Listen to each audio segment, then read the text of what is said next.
Welcome to Buckeyes Tomorrow Morning for Monday, January 6th. I'm your host, Tom Orr. The Cotton Bowl game against Texas is in 4 days. The game against Michigan in 327 days.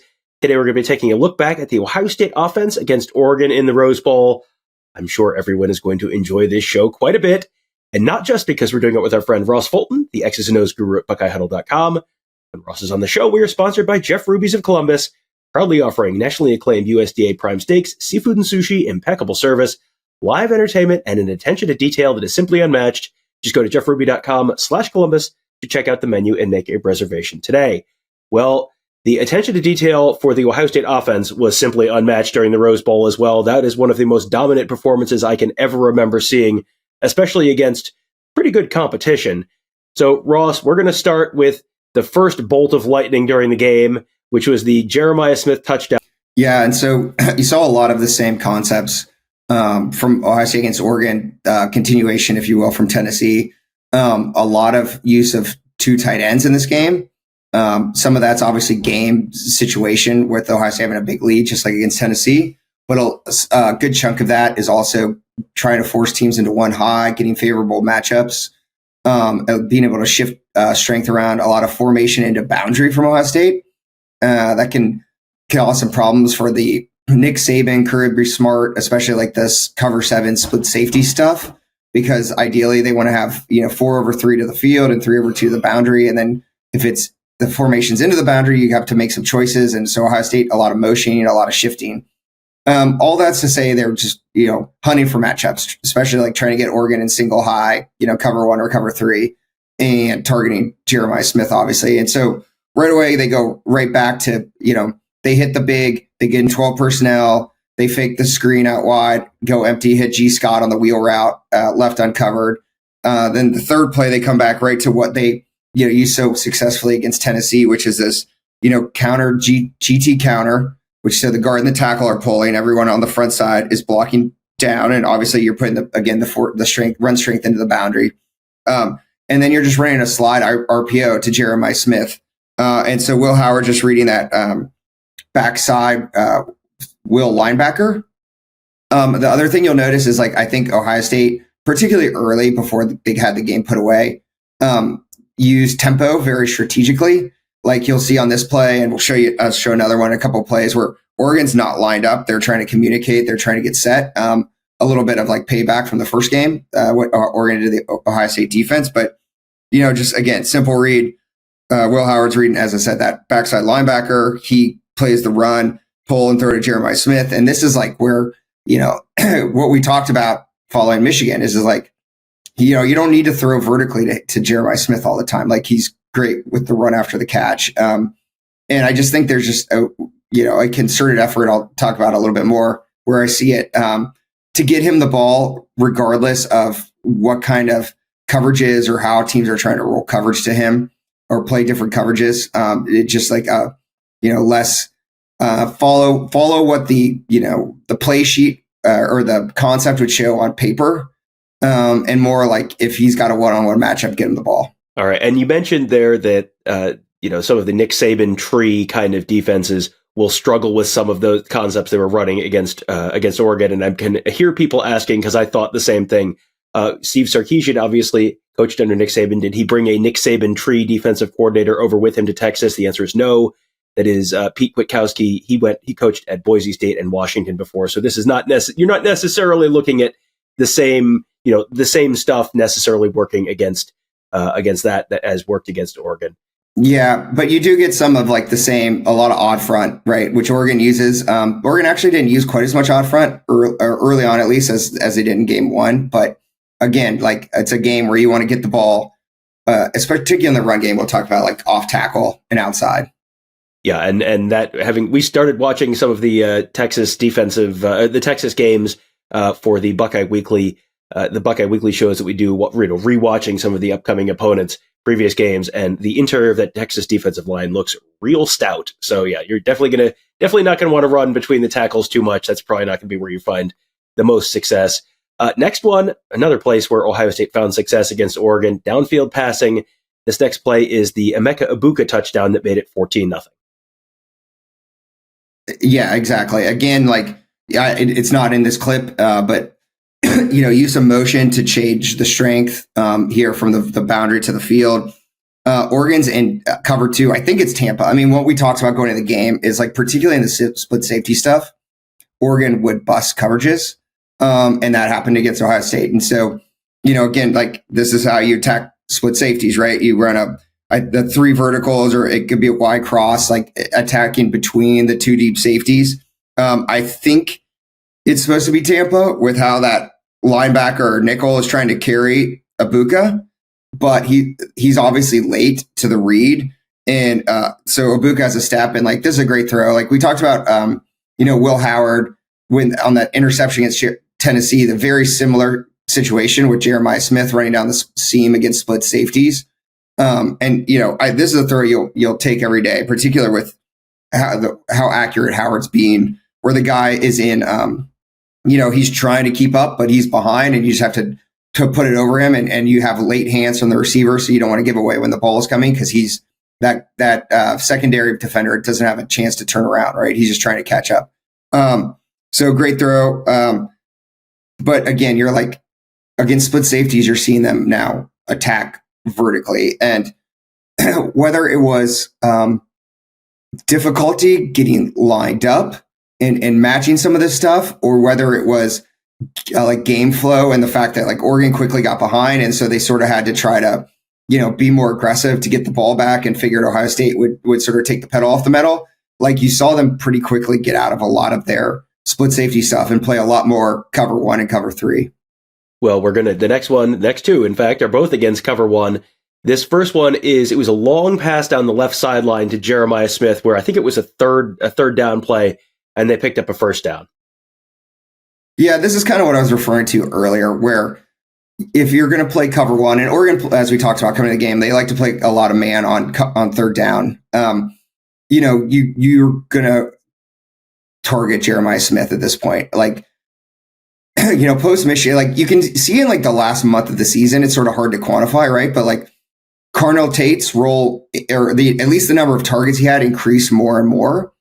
And that was because like teams were shading coverage to Jeremiah Smith, or trying to help out, or as I was sort of alluding to earlier, like that's, the progression that that Will Howard goes through.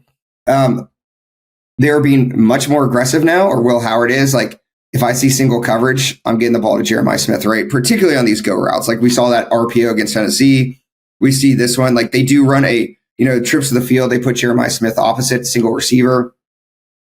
That safety, they run a little bit of a man beater with Emeka Egbuka to the field that's sort of trying to run an arrow route. But ultimately, like Howard just sees Smith even, he throws it. And like, they said once the game got put away, you saw Ohio State do some like different stuff. I thought they tried to get the ball to Carnell Tate a little bit more. They tried, they ran like a quarterback GT counter where he was like the bash player. And then there was a few times he was open and he kind of had his hands up. We've talked about that at different points this season. But again, it's like all trade-offs, right? Like there are times, and like, Carnell Tate's a great receiver in his own right, but like you take these shots at Jeremiah Smith, and like we saw it again. Whether it was the drive before this one, they ran like a smash concept to the corner, and it was cover 3. And like, that's not really the read against cover 3, but it was him on a corner, and Will Howard put the ball in a great place and got a foot in. Or on the final touchdown drive for Ohio State, Oregon obviously like scored back to back, made it a little bit of a contest, and like 2 third downs in a row. They went to Jeremiah Smith. They singled him up like this and ran a slant route. They ran him on a corner route. So you see the focus, like when in doubt, we're going to get the ball to Jeremiah Smith. And then obviously, like once the game's in hand, trying to break some tendencies. Well, one area where Ohio State had a ton of success was on third down. They didn't really need to have very much success on third down, though, because in the first quarter of the game, they put up 233 yards of offense, including 212 through the air, and only got the third down 3 times. If you can do that in one quarter of football, you have a pretty good chance of winning the game.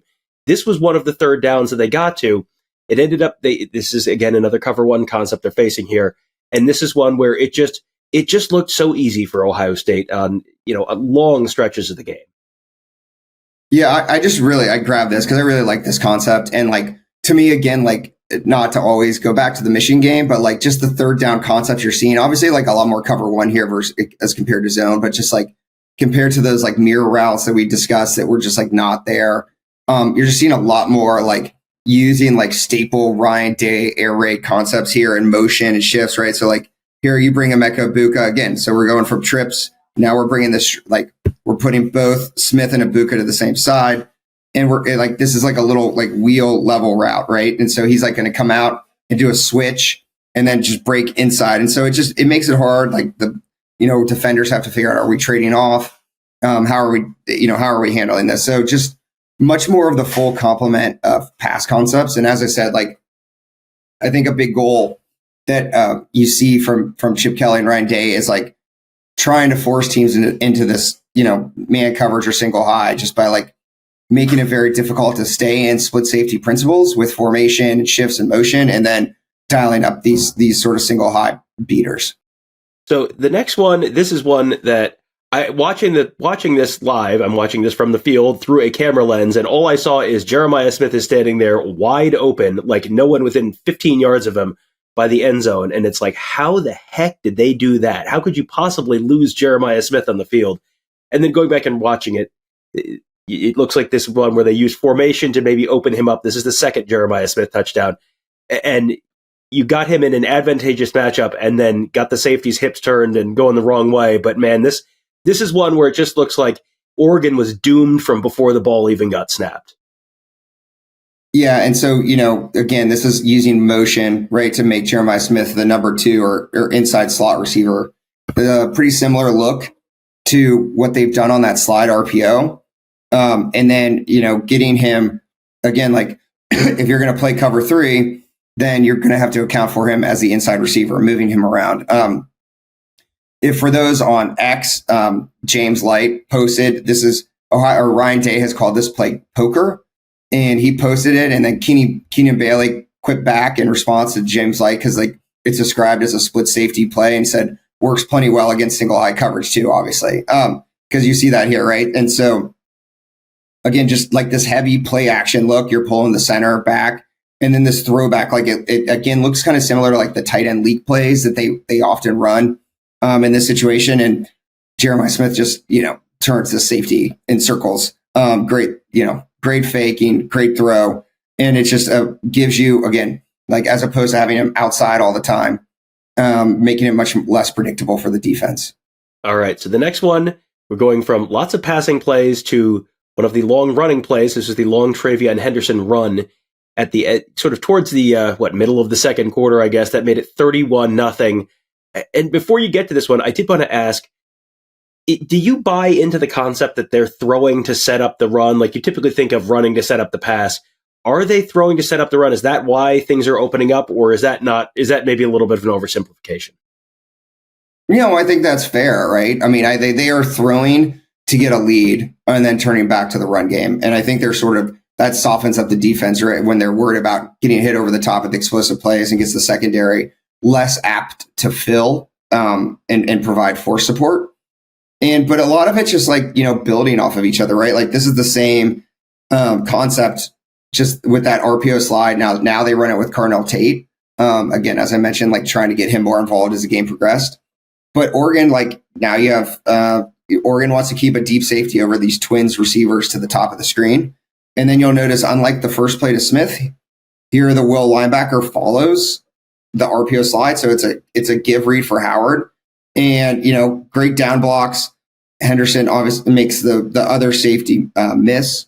There's some weird things going on here for Oregon. Like, I don't know what Mateo is doing there. Number 10, like as following Josh Fryer down, you can see he takes himself completely out of the play. And so they took advantage of Oregon sort of getting themselves twisted around.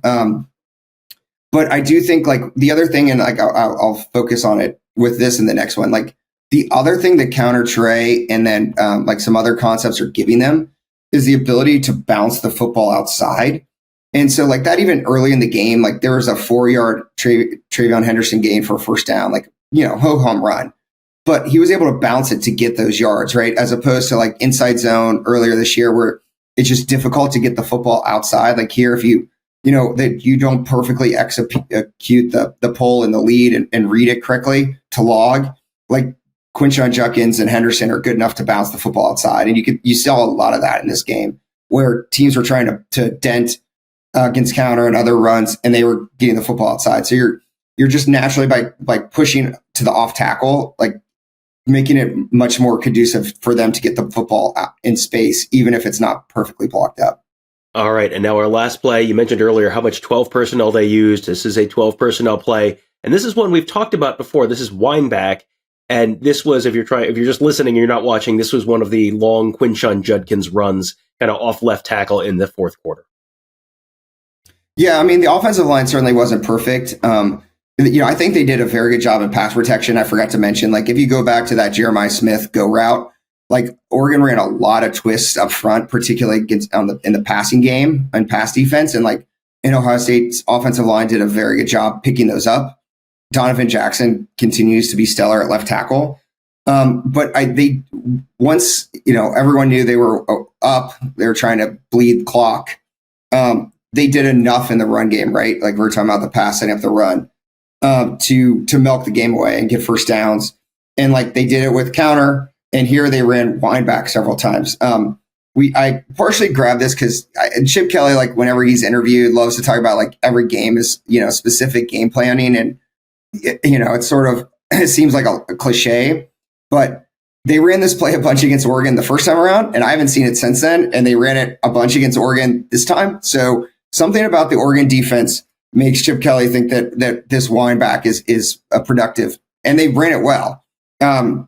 So this is basically just duo. So everyone's just blocking down. Obviously, again, they shift the tight ends over, like shifting. I know you can't see from this angle, but shifting from the formation strength into the boundary. Brandon Innes did a great job towards the end of the game as a lead blocker on this. I mean, he's almost like a quasi tight end and how he can arc around. And it's duo, but with a kind of a counter action, right? So you're faking one way, the running back's coming back. You're using that arc block from the slot receiver. And again, it's like another play that, I think that there were a few times to me where like Quinshon Judkins got too quick in his reads and didn't let his block set up on off tackle runs and tried to cut it back inside. And he would cut it right back into down blocks. If they're blocking back on Harmon and then like it looks like a hole, but he's got the leverage, right? But once he started bouncing things like this and Henderson did it, like they were getting pretty big chunk plays. Ohio State just up front continues to be better at executing these down block double teams than zone blocking combinations for whatever reason. But so again, like they're getting enough out of the run game that it's particularly like when you get in 12 personnel in these heavy sets, teams need to respect it. And then obviously creating explosive plays in the passing game with how well Will Howard's playing and having Jeremiah Smith and Emeka Egbuka. All right. Well, I was going to ask you which one, and we're going to save this for the next show. We'll also be on again a little later on in the week, but I just want you to think about this for next time. Which unit or which coaching staff had a better Rose Bowl game, the offense or the defense? Because it feels like you're sort of splitting A pluses here. Like which A plus was a little shinier than the other, but it was that'll be something we talk about the next time we talk about this, and that'll be talking about the Buckeye defense and their performance against Oregon in the Rose Bowl. So thank you to Ross. And as always, thank you to our sponsors, Jeff Ruby's of Columbus, the award-winning upscale steakhouse in downtown Columbus, named one of the top 50 steakhouses in America by Food Network. Just go to jeffruby.com/Columbus to check out the menu and make a reservation today. That will do it for today. Thank you guys all for joining us. Have a great day. We'll talk to you tomorrow.